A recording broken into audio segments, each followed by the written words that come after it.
I wrote an article. I'm going to start there. I wrote an article after Seattle, and the title of the article was this: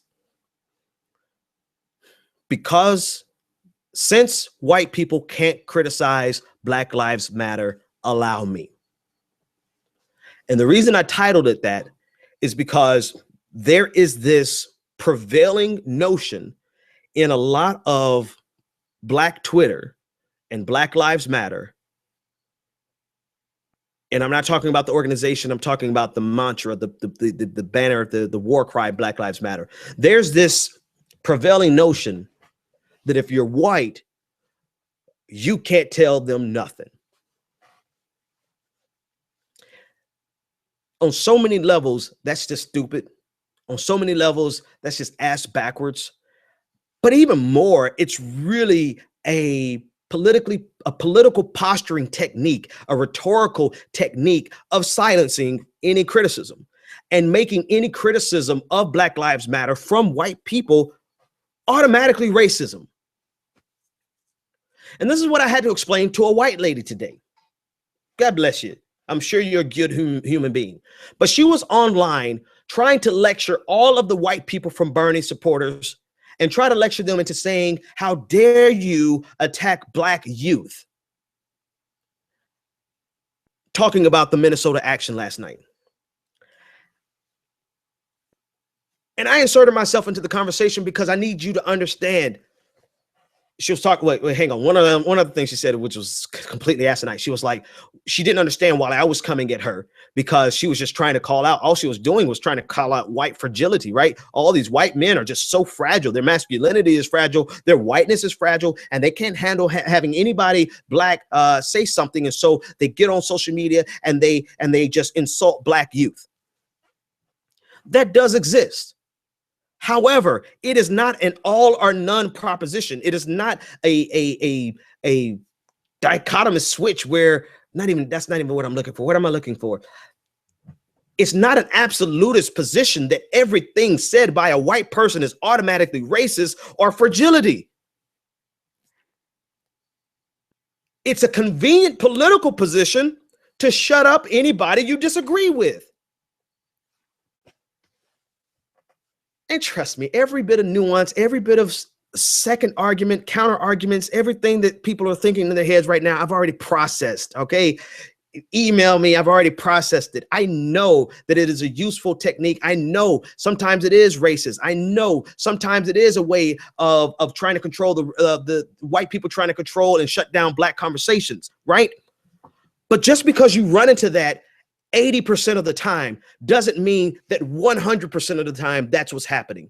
And all I'm trying to say is just because it is a white person giving you criticism does not automatically make them a racist. For the love of God, can we stop being so absolutist and stop pretending as though sometimes these white people that get on your nerves actually are making a valid point?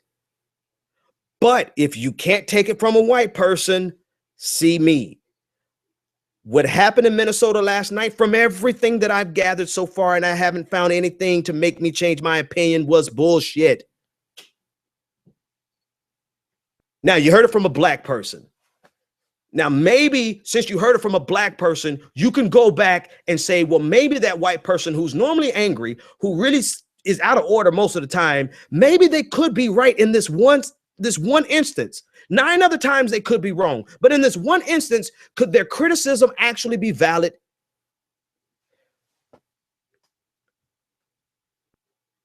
Is my time up, babe?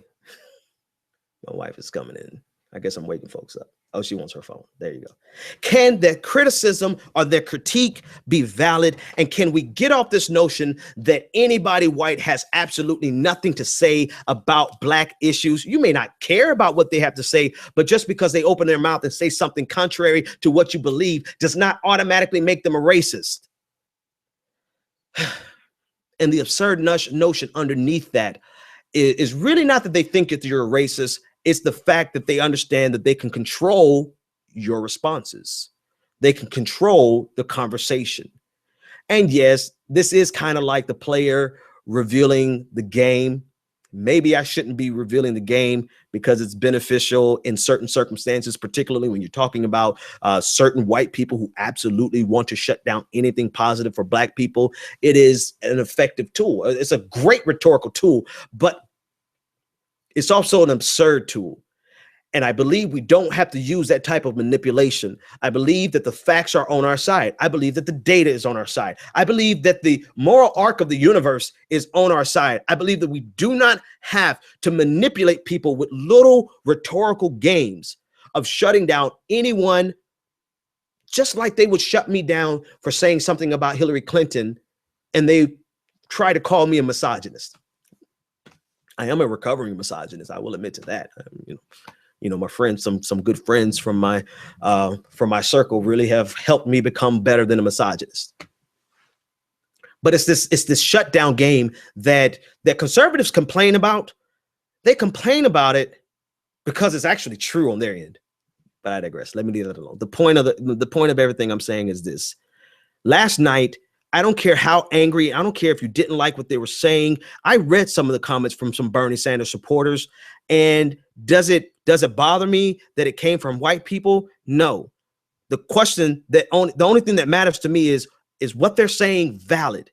And if you are willing to dismiss the valid critique of someone just because you don't think white people have anything to say to you, then you are honestly no better than the white supremacy that is prevalent still in the United States of America.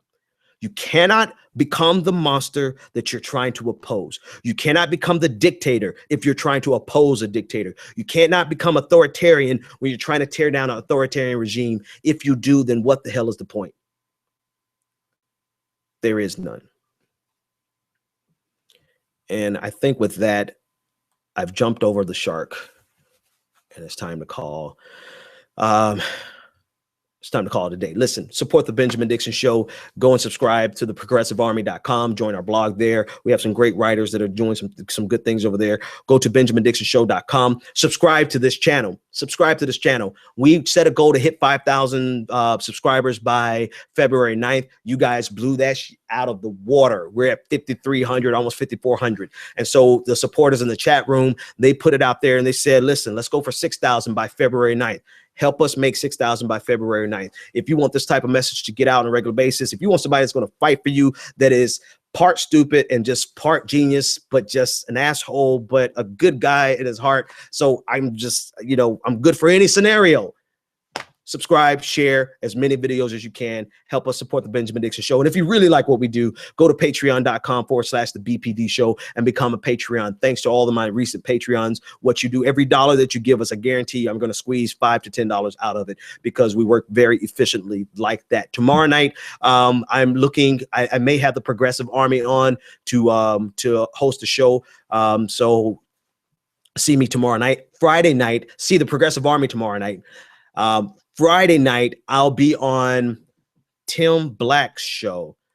That's a shame. I talk to this brother every single day on Twitter, and I'm second guessing. Okay, I was right. Tim Black. I'll be on Friday night with Tim Black.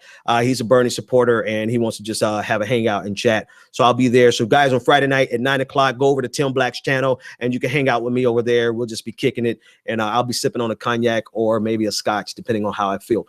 I think that's it. Good as time as any to play this closing music. I'll see you guys later. The Benjamin Dixon Show is only possible with listener support. Go to www.thebenjamindixonshow.com to register for our blog, join the Progressive Army, and support the Benjamin Dixon Show. Crazy mother. If you like this episode, be sure to share, like, and subscribe.